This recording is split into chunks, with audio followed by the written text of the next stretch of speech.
قرآن عظیم کو ترجمہ اور تفسیر کے ساتھ پڑھا جائے، قرآن عظیم کو سمجھا جائے، تبھی ہمیں ہدایت حاصل ہو سکتی ہے۔ اگر ہم یہ رویہ اختیار نہیں کریں گے تو کبھی بھی ہم قرآن سے صحیح طریقے سے فیضیاب نہیں ہو سکتے ہیں۔ لہذا قرآن عظیم کو آپ ضرور چومیے، ضرور آنکھوں سے لگائیے، ضرور اپنے چہرے پر ملیے، اچھے پاکیزہ کپڑے میں رکھیے، اونچے مقام پر بھی رکھیے، لیکن قرآن عظیم کو سمجھنے کی کوشش کیجیے۔ اس وقت کو آپ اپنے ذہن میں لے کر آئیں کہ جب ہم بارگاہ الہی میں بروز قیامت حاضر ہوں گے، اور اس وقت شدت سے غالباً یہ احساس ہوگا کہ اللہ نے اتنی عظیم کتاب دی اور ہم نے اس کتاب کو سمجھنے کی زحمت گوارا نہیں کی، اس طرح انتقال کر گئے، نہ کبھی ترجمے سے اس کو پڑھا، نہ مکمل طور پہ سمجھنے کی کوشش کی۔ یہ ایک مسلمان کے لیے بہت بری بات ہے۔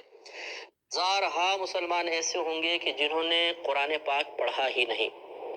ہزارہ ایسے ہوں گے کہ قرآن پڑھا ہے لیکن فقط عربی عبارت پڑھی ہے، ترجمہ نہیں پڑھا۔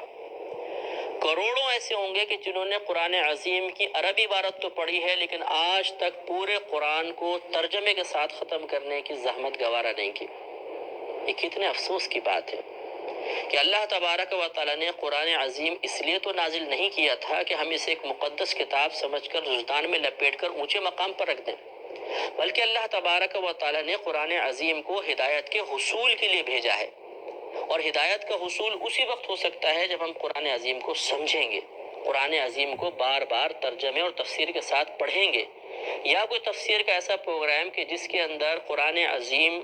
کے اسرار و رموز اور اللہ تبارک و تعالیٰ کے مقصود کو عام فہم انداز سے بیان کیا گیا، اس کو بار بار سنیں گے۔ تبارک و تعالیٰ نے قرآن عظیم میں عذابات کی آیات بھی نازل فرمائی،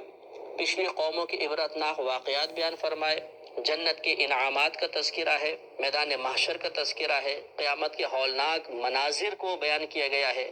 انبیاء علیہ السلام کے قصص بیان کیے گئے ہیں، اس میں نصیحت بھی ہے، اس میں امثلہ بھی ہیں۔ کیوں؟ اس لیے کہ ہم ان سے عبرت حاصل کریں۔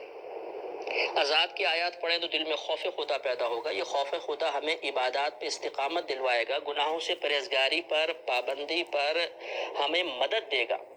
انعامات کے تذکرے پڑھیں گے تو نفس میں لالچ پیدا ہوگا، یہ مائل ہوگا آخرت کی طرف، جنت کی طرف۔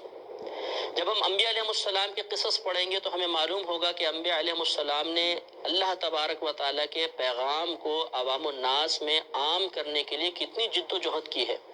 کس قدر آزمائشوں کا سامنا کیا ہے۔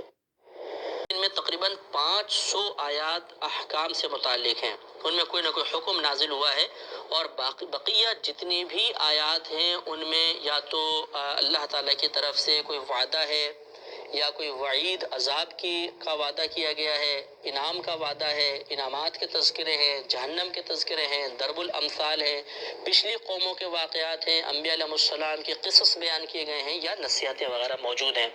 اس طرح 500 آیات سے حکم ثابت ہوتے ہیں جو ایک ضابطے کی حیثیت رکھتے ہیں، اجمالی طور پہ بیان کیے گئے ہیں، اور بقیہ جتنی بھی آیات ہیں وہ دیگر امور پر مشتمل ہیں جو آپ کی خدمت میں عرض کی۔